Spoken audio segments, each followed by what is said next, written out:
Good evening and welcome to the Gold Goats and Guns Hour here on YouTube and DLive. My name is Tom Luongo. It is Monday, May 13th, 2019. We've got a lot to talk about tonight. And I'm going to talk about Donald Trump fighting a war on 12 fronts. I'm going to talk about Brexit a little bit. We're going to talk about we're going to eulogize my my dog. We're maybe even talk a little bit of crypto. We're going to do all of that. We're trying to do it all in an hour or less. But I want to start the evening by reminding everybody that you can follow my work over tomluongo.me. You can follow me on Twitter, TFL1728 as well. You can support the stream by support my work by clicking on any of the links down below to either subscribe to my Patreon or donate via PayPal or however you deem fit. All right, so now that we've got all that stuff out of the way, it is greatly appreciated. Oh, and we do have a Cafe Press store, of course, so if you want goat swag, it's there. All right, so let's do this. In the classic series, Babylon 5, one of the great lines, and a show full of great dialogue. While the Centauri Republic is going on a war rampage across the galaxy, of course, they've got the ancient and evil shadows behind them, so they're just waging war willy-nilly. And Londo, the architect of this war, but now that it's kind of out of his hands, speaking to one of the other lords, and he says, only an idiot fights a war on two fronts. Only an heir to the throne of the kingdom of idiots fights a war on 12 fronts. Well, Donald Trump must be the grandsire of the heir to the throne of the kingdom of idiots, because at this point, Trump is fighting a war on about 30 fronts. Give or take. Not really sure at this point how many people he's declared war on. In effect, everything is a war. He's at war with everyone. And when you stop to analyze what's happening, you stop to analyze what's going on, you realize that he doesn't have a plan, that he's feeding his ego without a plan. He's pushing from stem to stern. He's getting bad advice, and he's running with tremendously ingrained prejudices that could threaten to easily unravel his presidency.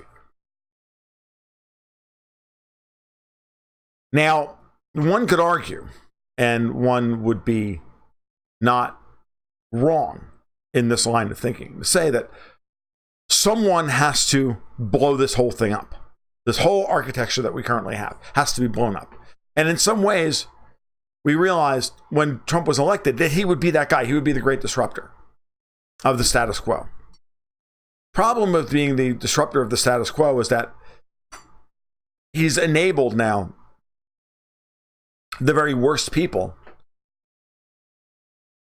to influence him as to how to blow it all up and for whom.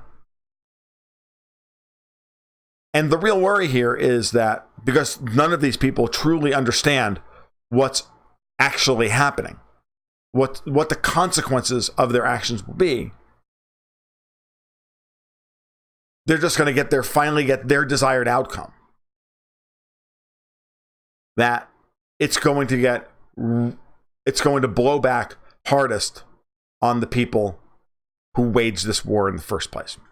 And that was the lesson of the Centauri's story in Babylon 5. Londo wanted to restore the greatness of the old Centauri Republic, and they were kind of modeled on a Rome, a decadent Rome, and they wanted that great glory back of the old Republic. And then he made a deal with the devil. And then they paid the ultimate price in the end. And they had a couple of years of unbridled dominance.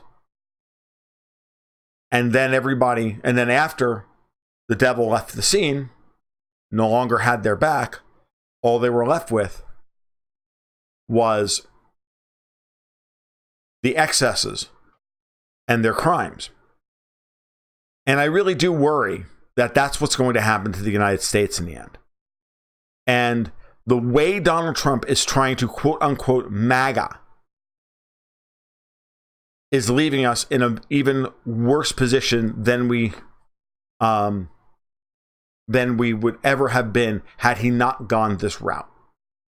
And now I've talked in glittering generalities here. I haven't put any meat on these bones, but let's start to do that. Let's start to really look at that. What am I talking about? Well, we have the crazy trade war with China. China is going to retaliate with export tariffs or import tariffs, just like we are. Trump is out there tweeting this morning that we're winning this war. We've got China right where we want them. Blah blah blah blah blah. If all that business will leave China and move to Vietnam. Who, by the way, Trump is now trying to get labeled a currency manipulator for having a trade surplus with us, because Trump is such a freaking moron that he believes that if you have a trade surplus with us, you must be a currency manipulator. You must be stealing from us. Okay, this is the level of idiocy that we're dealing with here. Okay, this is the level of inanity that we're dealing with at a policy level.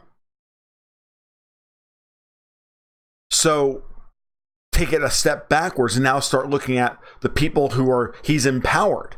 Bibi Netanyahu, John Bolton, Mike Pompeo, the entire Richard Pearl and Paul Wolfowitz wing of the Republican Party, or of the think tanks in Washington. When you think about what they've done, you've got Pompeo, who's itching for the rapture, for Christ's sake, and you've got Bolton, who just wants to destroy Iran for Greater Israel. You've got Netanyahu taking egregious advantage of all of this, and Trump just wants his freaking cookie. He just wants to be remembered as the greatest president of all time, and wants his head up on Mount Rushmore, for Christ's sake. And he thinks his deal of the century is his ticket to that process, to that eventuality. It's all this imperial hubris. It's insane.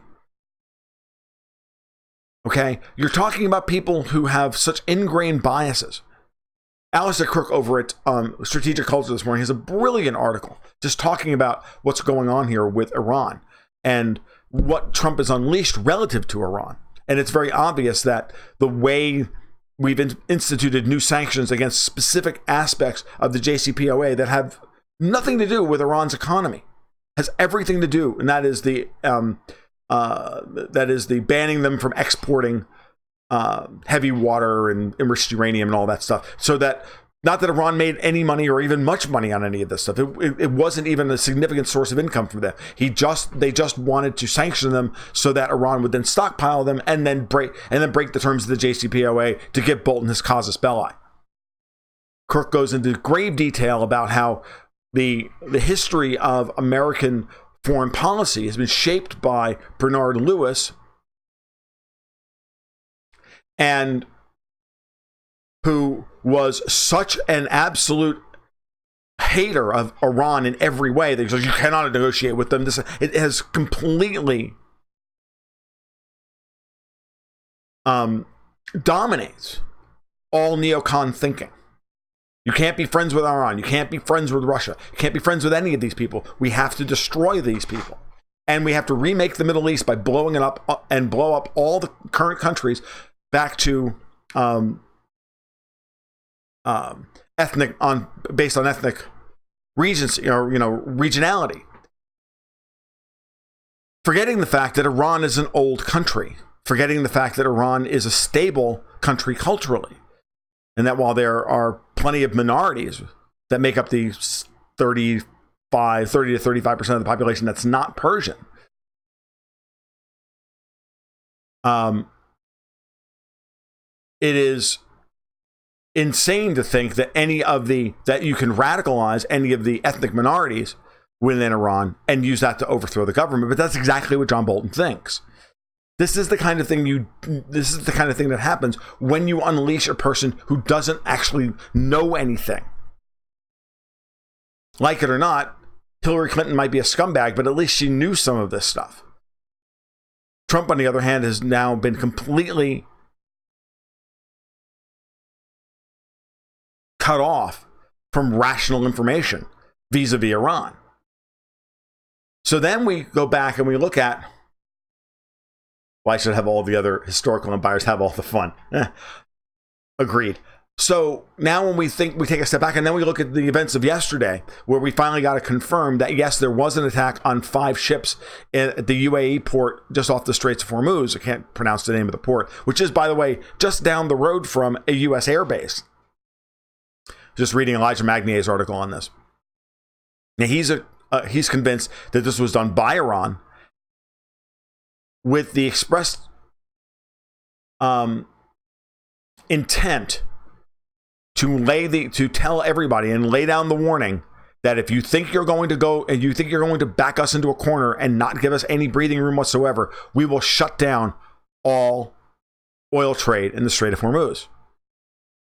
These ships were attacked, fires were set, explosions went off, no permanent damage was done in such a way that it actually created an oil spill or killed anyone, but the message was very clear. So clear, by the way, that Pompeo delayed his trip to Russia by a day to go to where's he going? I'm sorry. I'm sorry I missed this. I remembered this morning, and now I have to look it up. Pompeo is not going to. Where is he not going to? He's not. God, I can't find it now. I'm sorry, but he delayed a day to then try and shake down somebody else. So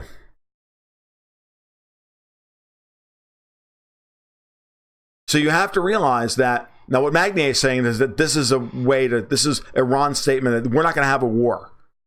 Because if you people want to have a war with us, this is what we're going to do. And we're gonna blow up this none so subtle message that all of your oil assets, every one of them, is vulnerable. And the United States can't protect them. Now remember, all of this stuff is happening because Trump is trying to put a full court press on in order to get the Palestinians to accept the Jared Kushner, Bibi Netanyahu deal of the century.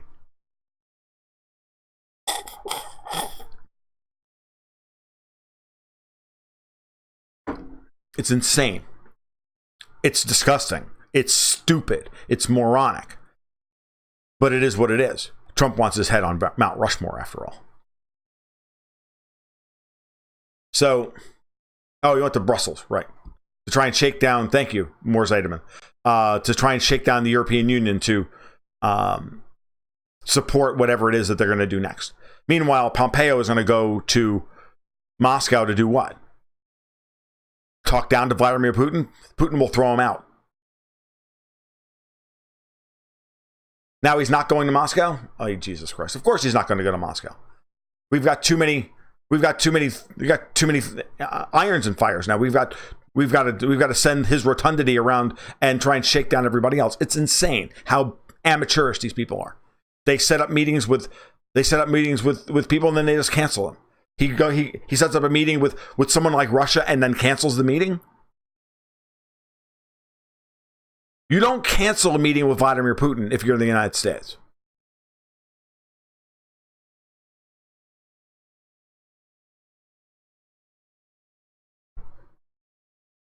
He hasn't been co-opted by the Israelis, User 13.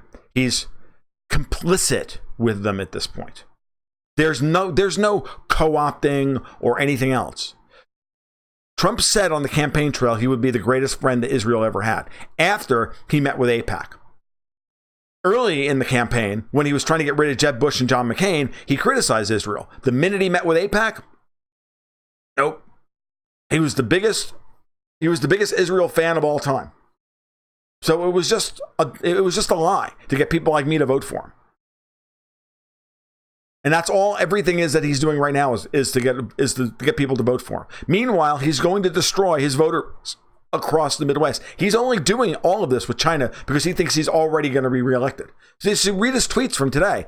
He said, China's just blew up the deal because they thought that they weren't going to have to deal with me after 2020 because they were going to have to deal with some soft Democrat. Well, I'm going to win, so here I'm putting the screws to you now, and I can put even more screws to you. This is where we are. He doesn't need Sheldon Adelson's money to get reelected at this point, Alexander Kalish. I mean, I agree with you. He needed it then. He doesn't need it now. He doesn't need Adelson's money to get reelected at this point. He certainly wouldn't have needed Adelson's money coming into 2020 if he hadn't pissed off the rest of us.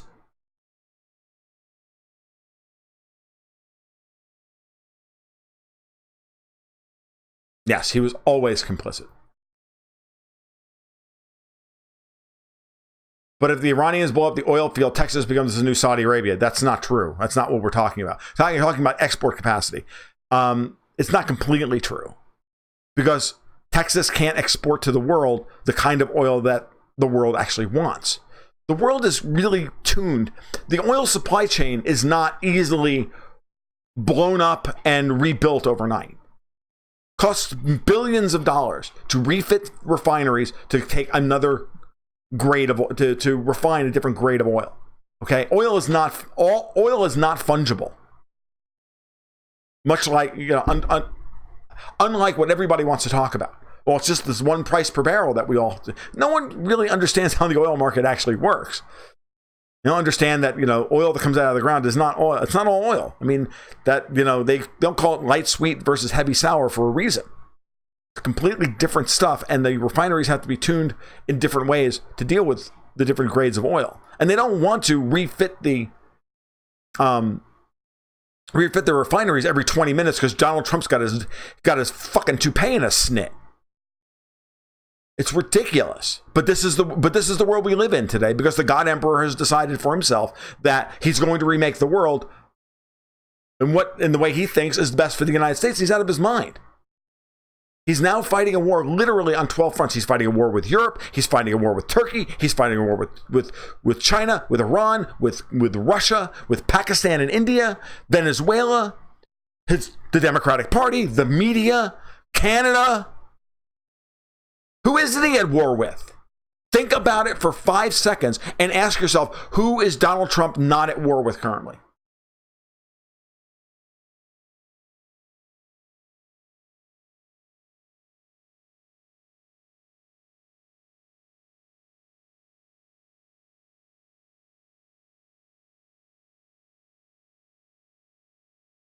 The Russians understand the oil market very, very well, and they take good care of their customers. The United States wants back into Trump is trying to force the United States back into a supply chain quickly at his pace, not at the world's pace, that we exited. And he thinks he can make it. He thinks he can make it. Thinks he can remake it overnight. It's easy. Trade wars are easy to win. Then why haven't you cut a trade deal with China yet? We're winning the trade war now. We're going to collect billions in tariffs. Yeah, from your own freaking people. Chinese aren't paying these tariffs. We are. He's not at war with Israel. I'm sorry, you're right. But Lebanon, yes. Syria, yes. Afghanistan, yes. Everybody else, Iraq, yes.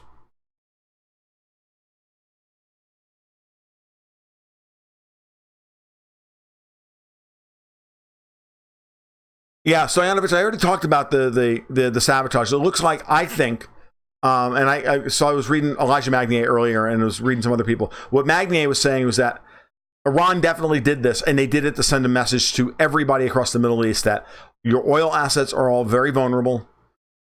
This was a means by which to let everybody know that you can't go to war with us, or we will shut down the worldwide supply of oil.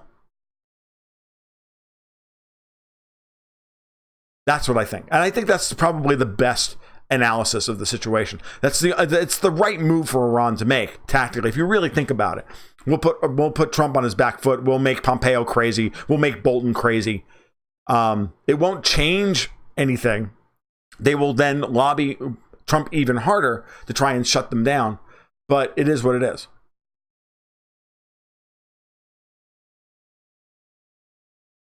Evening, Patrick Vidigan. How are you? I don't think it's a USS Liberty moment or anything like that. Certainly not for a Saudi oil tanker. Because remember, 2 of them were Saudi assets. And so there it is. I find all of this absolutely insane. And again,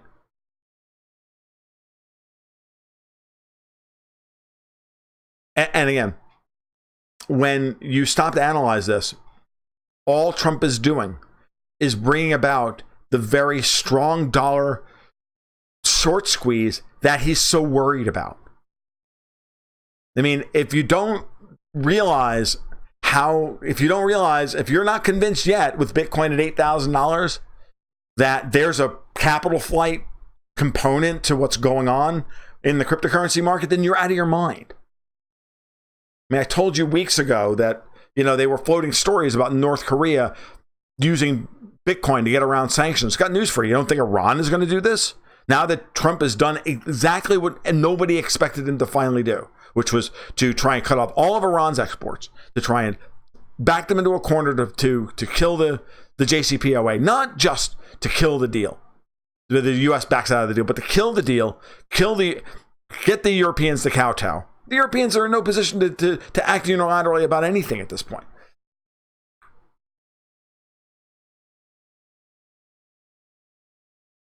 And he's put the tariffs on China. The markets never expected him to do this. That's why they've dropped 1,500 or 1,800 points in the last 6 days. He's willing now. He's got Bolton and Pompeo have convinced him that this is what he has to do in order to win here, and that he can take the hit because he's politically he can afford to take the hit now because he beat Mueller and he beat Pelosi.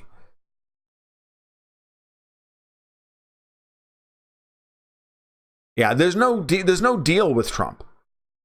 I said this last week, and my article on Friday I should continue to resonate.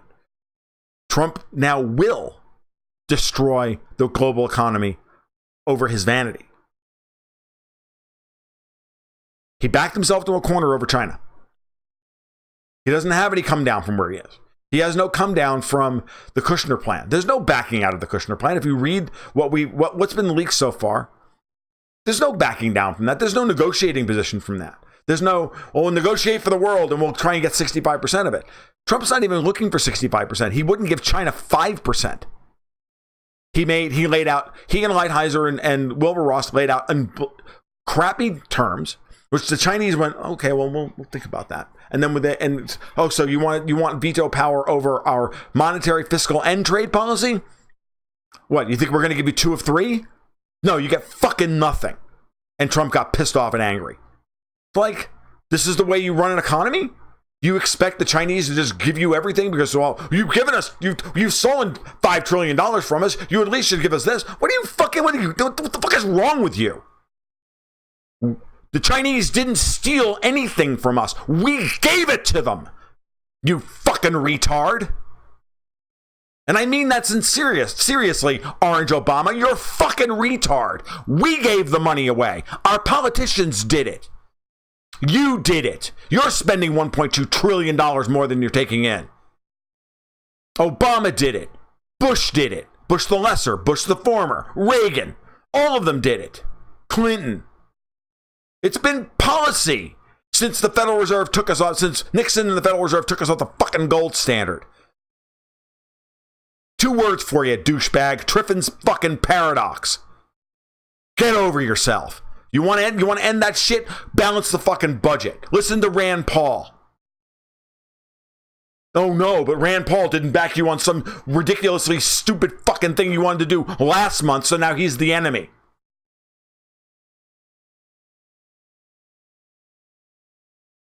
Ridiculous.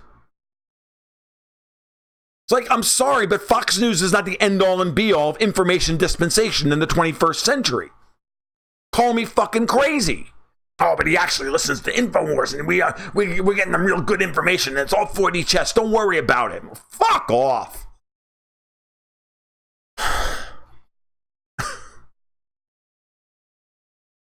Please do, Liberty Cat. I've been calling him Orange Obama for 2 months now. There are no MAGAPEDs left in this stream. That's the one that got everybody. That's the one that got everybody pissed off. That was great. I enjoyed every minute of it. The China steals thing is stupid. The only reason the Chinese have been running their mercantilist game for over 25 years is because we let them. Had we ever just stopped printing frickin' money, let our asset valuations collapse a little bit, after 2008, had Bernanke not inflated the world, China would have had to go along with it. When they were still in a primarily export-driven economy. They're not primarily an export-driven economy today. They are very much an internal consumption economy. Their trade surplus, their current account surplus, is very much tied to their export surplus. But that's it.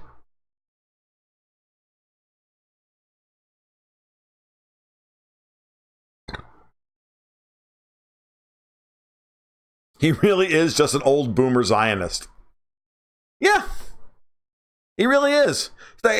User 13 and I have been doing this for 3 years now. He's been with me since the very, very beginning. And we've been talking about this exact point for forever. He's just a boomer.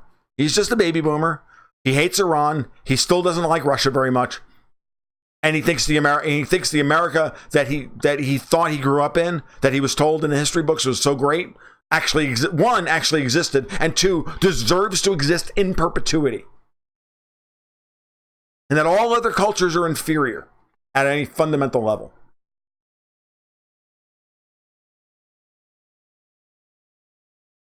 The only thing China steals is our technology, and that's usually handed to them by our own companies and our greatest ally on the military side, our greatest ally being Britain. Yeah, at the end of the day, Trump is trying to negotiate that there should be no forced technology transfer in any contract that an American company signs with China. That's the company's business, not Trump's business. It is not the government's job. David Stockman made this point to me last week when we sat down to chat, which, by the way, I will release that interview to the general public in about a week, but assets like that go to my patrons first. It's just business, nothing personal. So, and Stockman made this point to me over the weekend, and it was a very salient one, which is that it's not Trump and the government's job to stop Apple from selling some of their technology to the Chinese. If they want to do that, they're more than welcome to do so. It's an asset of theirs. Who the fuck is Trump to tell them they're not allowed to sell their assets on one side of the deal or another? He's just taking bargaining chips away from them in any deal that they want to make. So the Chinese, like everybody else, says you must create joint ventures. Russia says this. Vietnam says this. Every fucking foreign country I have ever studied says you must form a JV of some form or another. You can only allowed to own, foreigners are only allowed to own certain percentages of certain industries. And he goes on and on and on about how friggin' China's got, all this subsidization of these companies. I'm like, yeah, and what the fuck do you think Boeing is?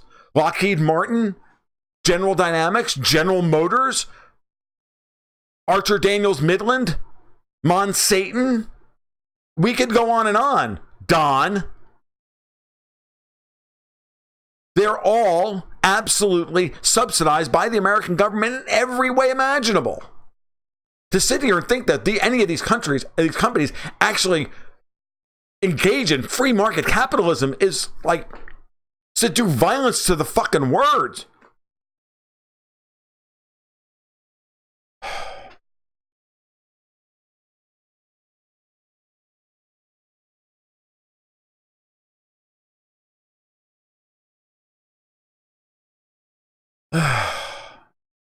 Yeah, he probably still hates East Germany too. It's crazy.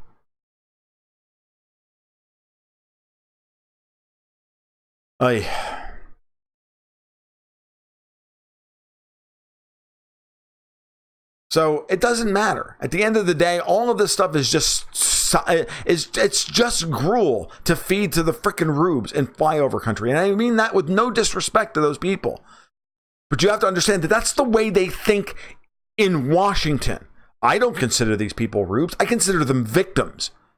It's the fucking assholes in Washington who all think that they're too goddamn dumb to get how badly they're being fucked by those assholes in Washington.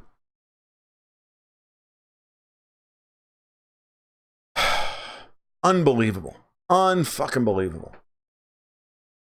But hey, isn't America great now? Lowest unemployment rate of all time. Yeah, it's because nobody fucking actually works in this country. How's that? Come on, man. Cut the welfare rolls and let's see how quickly the fucking unemployment number rises to 7%. Hey, why don't we just use U6 like we used to? No, because if we used U6, then the numbers would be awful. And the media would have to actually report it. Jesus.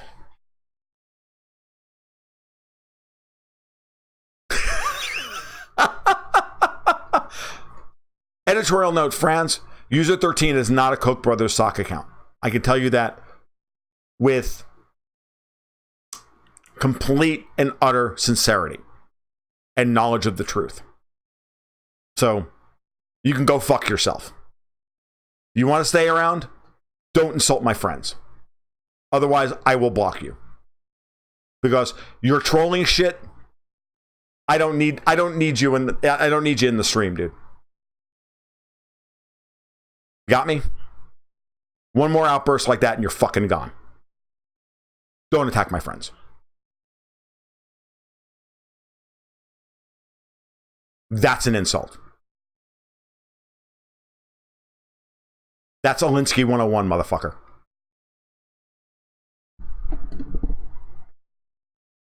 You accuse everybody else of that which you truly are. Jim Risatelli, language, your version. I'm sorry, fuck nugget. I'll try to clean it up. And I mean that with all and I mean that with tongue firmly implanted in cheek. Got to do the other one. There we go. All right. Let's do it. All right.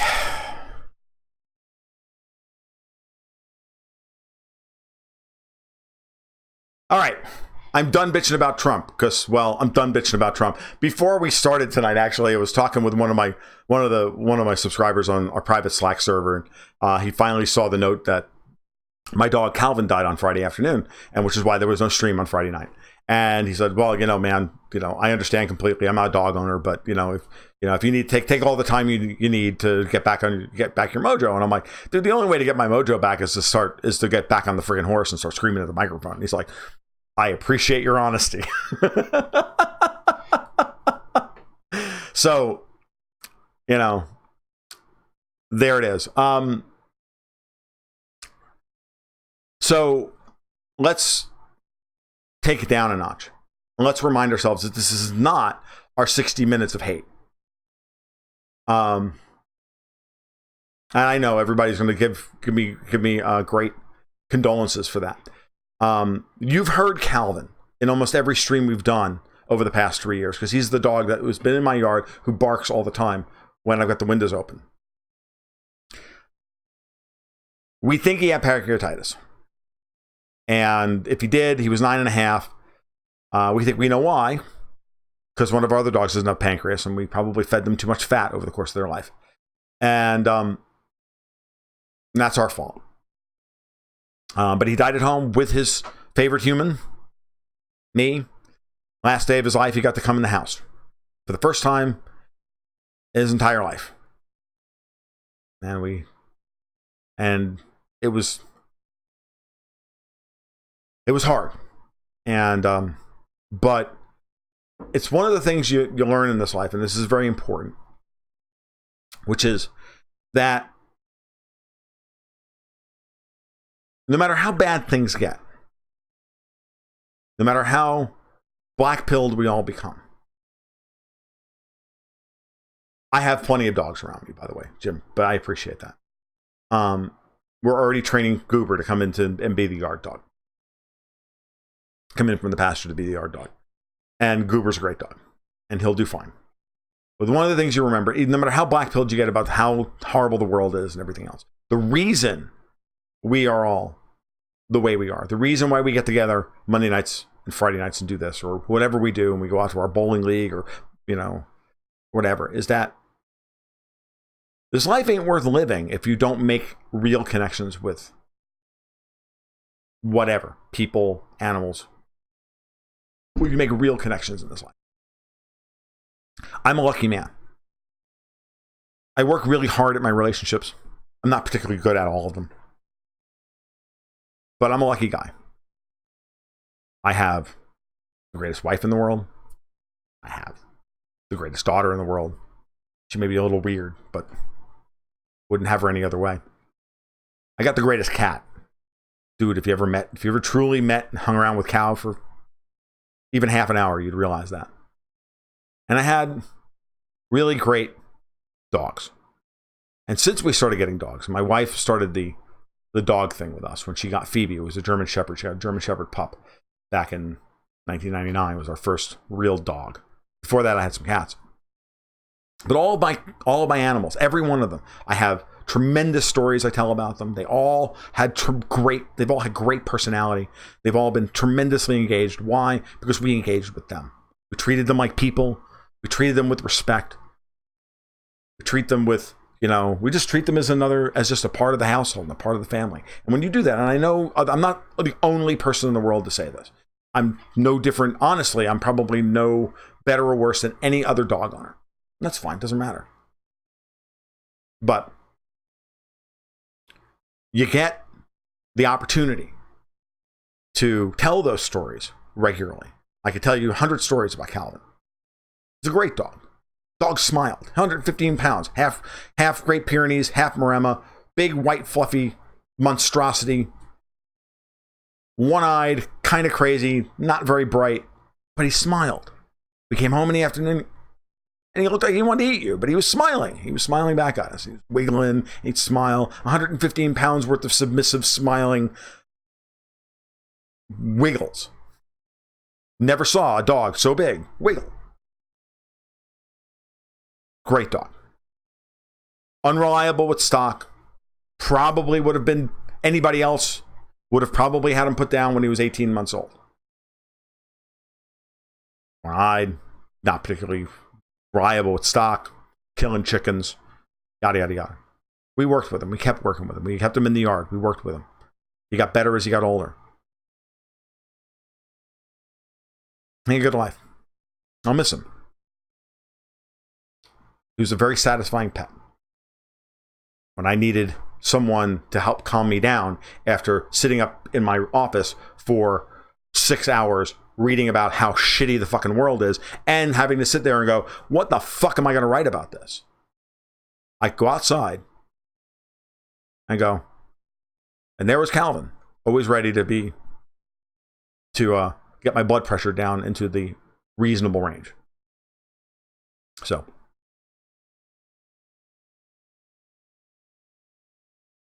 yeah. So there you go. That's my eulogy for Calvin. He was a great dog. He was the original pirate dog. For those of you who don't know, our farm is called Pirate Dog Acres, and we went to the farmer's market for 5 years selling goat dairy and all of that other stuff. That was the name of nominally the name of the company. Everything was under the Pirate Dog Acres. And we threatened for 9 years to get him an eye patch to put over that one eye, take a picture of him, and then have him as our mascot. Never did it. Never did it. Threatened to. Never did it. He was the original pirate dog, though.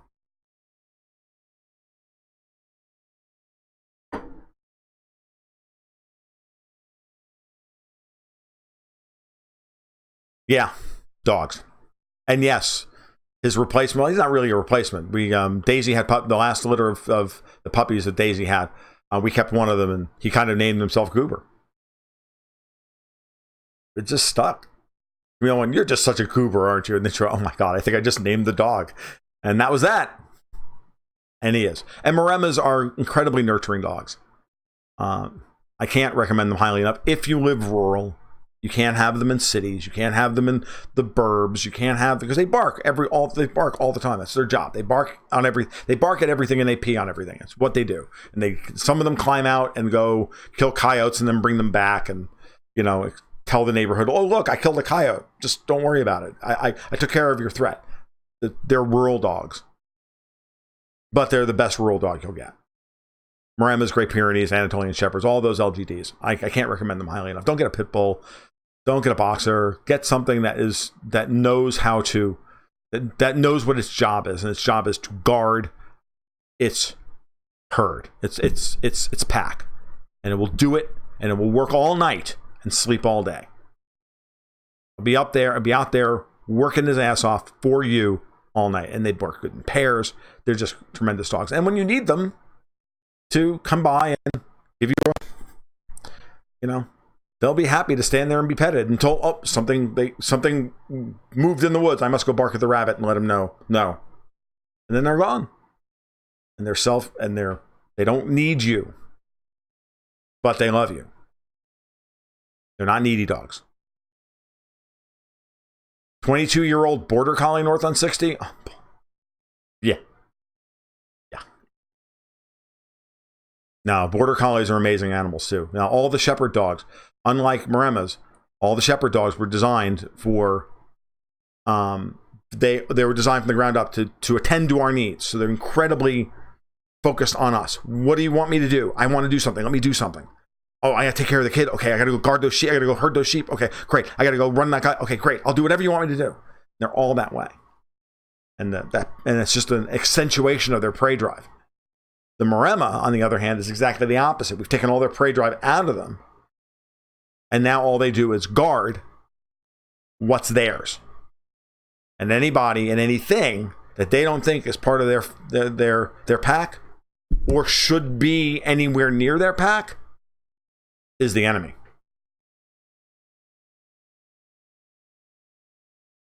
All right. Last 20 minutes. Let's talk a little bit about Brexit. Let's talk a little bit about crypto. Let's talk about a little bit about geopolitics, and then we'll let this thing go. And of course, if you guys have got questions or comments or whatever,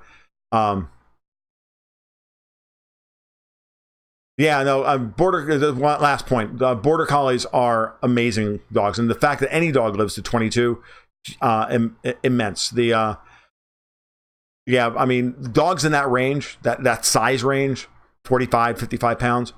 Can live for a long, long time. The oldest dog I think that I know of on record from the last I remember was an Australian cattle dog, 29 years old. Was still working stock at 22 or 23. Amazing animal.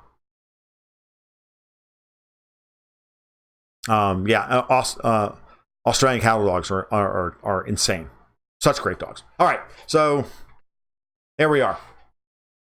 And I go from talking geopolitics to talking about dogs, and we go from 90 people in the stream to 77. Why am I shocked? All right, let's get back to the regularly scheduled programming. All right, Brexit. Let's talk about this. So over the weekend, Nigel Farage was on the BBC, and I'm sure you all saw the clip of the interview where Andrew Marr doggedly refused to engage Nigel Farage in any substantive discussion about what was actually happening, and was trying to jump the shark and go way beyond the European parliamentary elections and start talking about, well, what about things you said in the past, and what about this, and trying to get Nigel into a corner, which was just dumb. And Farage just looked at him and said, no, I'm not doing that. We're not doing this. This is the most ridiculous thing I've ever seen. And more interesting than that was he then did a half an hour with Theo Usherwood, who's the political editor over at LBC, where Farage used to have his radio show, at a rally in the north of England, like just outside of Yorkshire, in the area right around Yorkshire, I think, because there were a bunch of people who spoke with a Yorkshire accent. I'm not sure exactly where they were, but they were in a very strong Labour district. I can tell you that guy's not going to win re-election. If all the people who are there are indicative of what's going on in that particular parish or whatever the hell they call it, he's not going to win re-election. He was unbelievable. It started with a very simple argument, and credit to Theo Usherwood. What he was doing was just playing devil's advocate about a great number of things, but you should have listened to the people. There's a half an hour interview. It was unbelievable. The way they articulated their position as to why they were angry and what they were angry about, and the political class in London have absolutely no idea what's coming. None. They have zero understanding of what it is that they have unleashed. They think Like the Republicans and the Democrats here, they live in their own little bubble and think, well, they don't really have any other good choices. They're not going to really do this. They're not going to follow Nigel Farage. They're no way. They're not going to be able to do it. And they're wrong. Mark Bogosian says, Nigel's a man who knows his time has come. I agree completely. He understands it. And he's now he's seizing this moment in a way that is going to be earth-shattering for the political classes in London. And everybody who said that they thought that Farage was a deep state agent or a stalking horse for the deep state because he walked away right at the highest moment of popularity back in 2016 or whatever, 2017, and you're wrong. You're dead wrong. And that he's just trying to split the UKIP vote so that that Labour can win. You're wrong. You're dead wrong. You want it. That is the black pill. That is your confirmation bias. That is your own bias looking at things in a way that is not real. Nigel Farage is, it was funny watching these people. Escherwood kept asking them over, but Nigel's, you voted Labour. He's the other side. He's not even a Tory. He's even worse than a Tory. He's UKIP. And they're like, no. I will stand with Nigel because he's honest. Because he's real. Because when you ask him a question, he answers it honestly. I don't have to agree with him about everything, but I know at least I know what I'm getting. These other people don't know anything.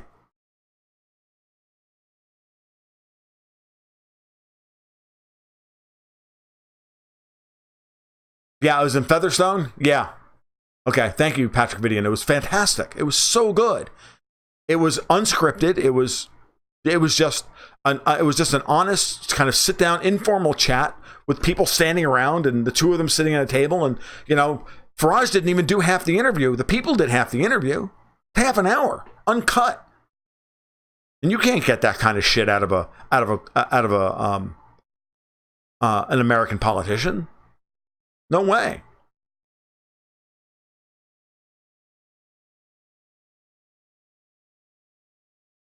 So, yeah, it's so, and the best part about that was Usherwood asked him, he's like, after the European parliamentary elections, sounds to me like, Nigel, like you're going to have to stand, that you're going to be willing to stand for parliament. He's like, of course I am. I have to. It's a duty.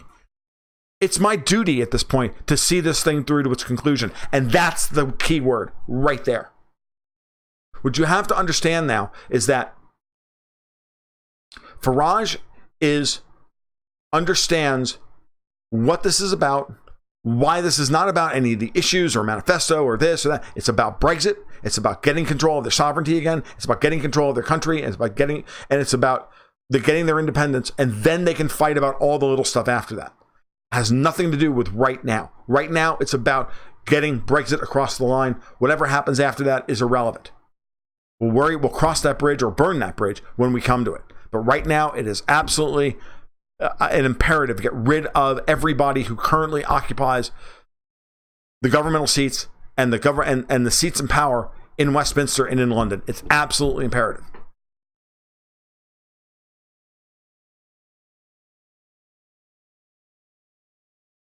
Patrick Vidian still cannot understand why people are so anti-Farage. It's because they don't want to believe it. They don't want to believe that someone's actually real. They can't believe that someone's actually real because it's easier to be black-pilled. But look at the polling numbers. Brexit's at 34% and UKIP's at 4%. And on its way to 0. I think he's a man on a mission to deliver Brexit. That's what he wants. He hates the European Union. He understands what it is. He doesn't like it. He's no libertarian. Nigel is no libertarian. He's a classic conservative. But he understands what the European Union represents, why it's bad for the British people, why it's bad for his country, and why it's bad just in general. And that needs to be destroyed. And he understands that Britain saying no to the European Union is the biggest, most important political event of the 21st century. He doesn't have to be a libertarian. This is one of those moments where I'm okay with, I'm okay with the things I disagree with Nigel Farage about. I don't have to agree with him about that. I've been following Nigel since 2009, for fuck's sake. Okay, I've been listening to him talk for 10 years. Well before he became 10, 12 years. I remember listening to him on King World News back when that shit first started. He was first interviewed. He was fantastic. The guy was unbelievable then. He was just talking about gold and commodities and shit.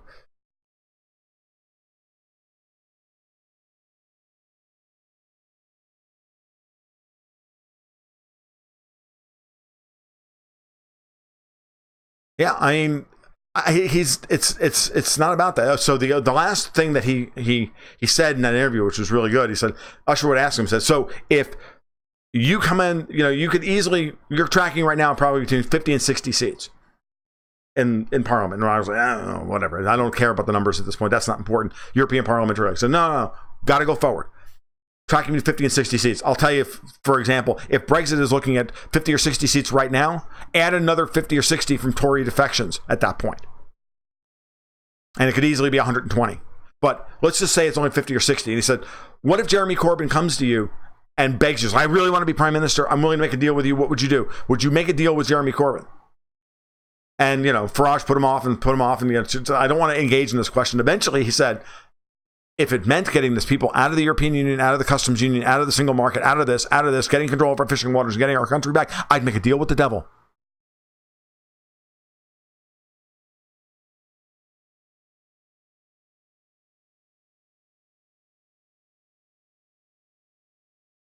Farage comes to the U.S. a lot. Who is he aligned with here? Well, he's a good friend to Trump's at this point. Go ahead. Good evening, Joanne. I haven't seen you in the stream for a while. Hope you're well.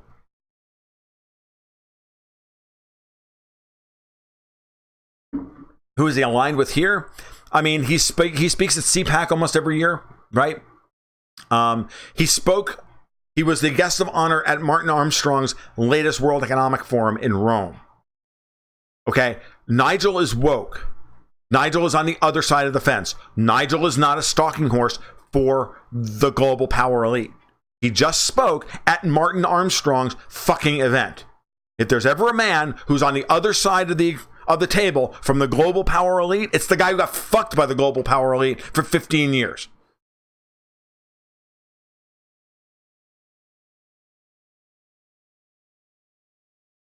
He hasn't, as far as, I don't know as well. Oh, I'm sorry. Okay. I'm sorry, Joanne. I'm sorry to hear that you were unwell. I'm glad you're feeling better now. Joanne, for those who don't know, Joanne Leone on YouTube runs the Geopolitics and Empire podcast. It's very good. I've been a guest on there a couple times. She's been gracious enough to have me on. And I hope, and I hope, as always, for great continued success. It's a good show. She has great guests on, not just me. Actually, it's much better guests on than she has much better guests on than me all the time, and it's unfortunate that I don't watch it. I don't listen to it as often as I should, to be honest with you. It's the curse of having to be a content creator. You don't get to listen to and read and watch as much content as you would actually like to do anymore. We're threatening 100 people. We're at 93. I should maybe stay on for another 8 minutes. Maybe we'll break 100 for the first time on YouTube. That'd be great. Absolutely, love. Good to see you again. So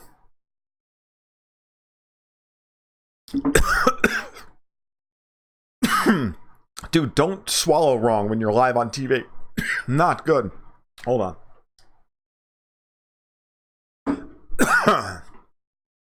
Oh, no, that was not good. All right. So the situation with Farage, right? Start thinking about how this all plays out. Chinese tariffs are going to start going into effect in about 2 weeks because it's exempting all of the containers that are currently on the water right now. So there's still a couple of weeks here where they can come to a deal. They're not going to come to a deal. Good evening, Indubitable on DLive. They're not going to come to a deal. And sorry, it's the Around the Empire podcast. You're right. It's Geopolitics Empire is Hervoy Morix, which is also a very good podcast. I'm sorry. So yeah, I misspoke. You're absolutely right. Thank you. So the but think about everything that's coming together here at the end of May, right? All these things are happening. Trump wants to unveil the Kushner plan right at the end of Ramadan, which is right around the end of the month. You've got the European parliamentary elections. You've got Indian elections are going to finish up. You've got the tariffs finally going into effect. You've got all of these things happening at the same time. And I'm sure I'm missing a couple of other things. Okay. And it's all shaping up for a very, very rocky summer. I think we've already started to see the beginnings of it. And so do not be surprised if you see even more. Oh, and that's right. Australian elections. I knew there was another big one. And then do not be surprised if we see an entire summer in the crypto markets that look a lot like 2017. The latest move above 8,000 Bitcoin is significant, very significant from a technical perspective. There's a lot of people out there now trying to figure out how the fuck are they going to move money around and get money out of this freaking dying system and get around sanctions and get around tariffs and get around all of this stuff. It's coming. It's all coming. All right, so I got one last question. We're at 56 minutes. So, what's my take on Beau Biden and Ukraine? Beau Biden and Ukraine. The better person to ask on this question on is Lee Stranahan, because I haven't really been following the ins and outs of what's going on with Ukraine and how tight that and how that all fits in with Russiagate and specifically all the little cross the T's, dot the I's, all that stuff. According to Lee, the last time I spoke to him, he said Russiagate's all about Poroshenko, that it all went through Poroshenko's office. And if that's the case, and Biden, and we know that Biden's son, Beau Biden, got a major deal with Naftagaz after the Maidan, right when the Poroshenko government took power. It's just bad for Biden all the way around. He's got other issues. He's got other ties to all of that, to everything around it. I don't think it's good for Biden at all. I think that there's nothing. I think Trump is right in that he can be confident of re-election if everything goes according to is within one standard deviation of normalcy, i.e., voter fraud. But beyond that, I don't know. I think Trump is right to be confident at this point. But there's a lot of real estate between now and that's right, it is Hunter Biden. But there's a lot of real estate between now and next November. A lot of. One of Poroshenko's minions just turned, says North on 16, has contacted Lee. He admitted it was Ukraine behind the DNC issue. I'm not surprised at all. And yes, Biden is a laughable candidate. Joanne, I don't believe the poll numbers on Biden either. I think they're all kept polls. I think they're all. I think the poll numbers they're all kind of captured polls. They know who to call up to get the numbers that they want to get. It was 2 years ago, actually, James, about me thinking about moving to Mexico. But you're absolutely right that it may be time to start thinking about something else. Yes, he is powerful, unfortunately. I don't know about that at this point. I can tell you this. If you're not planning on leaving, better have some gold. You're going to have to be able to protect yourself in some way, manner, shape, or form from what's going on out there. But I'm going to have more to talk about in terms of crypto and whatnot as we go forward here, because it's becoming very obvious to me as we move into this phase of the breakdown, the societal breakdown, that this is where we're going to find out whether crypto's got the goods or not. Whether or not this is the right reaction against what they've built or not. If I ever get lonely, says Engine, I'll start saying the right things. Then pollsters will call me all day. Oh, I know.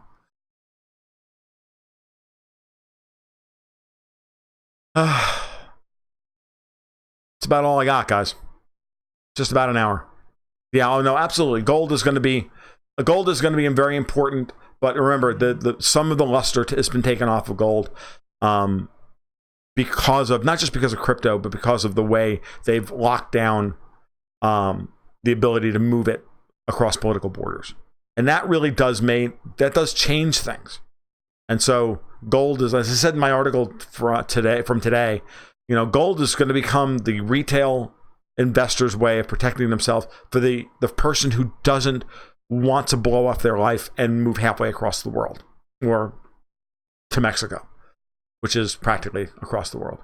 So it is one of those things you really want to think about. Okay.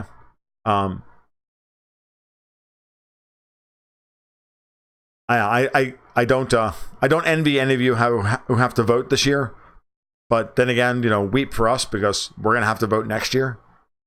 Some of us will. I won't. Not unless Tulsi Gabbard's running with Rand Paul. I'll vote for that crowd, but I won't vote for anything else.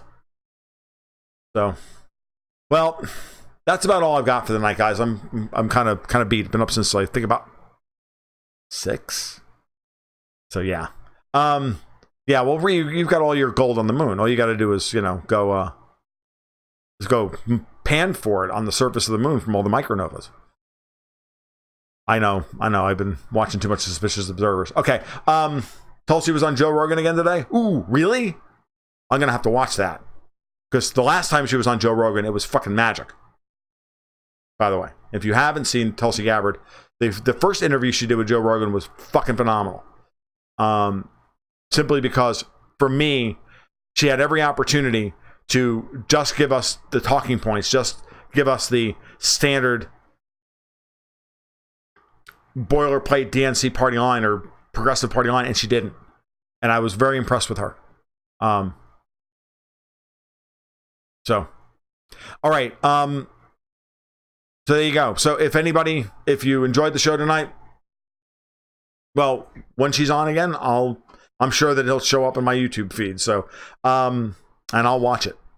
So so for those of you who enjoyed the show tonight, if you want to drop some pennies my way, you can do so via PayPal. There's a link below. You can always, please, if you haven't done so yet, please go and install the Brave browser. Go ahead and use it. Sign up for Brave Rewards. Get set up by that way, because both you can earn rewards that way, and you can support the show directly by setting up a recurring donation that way, or simply a one-time thing here or there. You're more than welcome. You do so. The rewards you earn can only be spent on tipping your favorite content publishers, and it's absolutely important that we also get as many of our own people to the places that we love.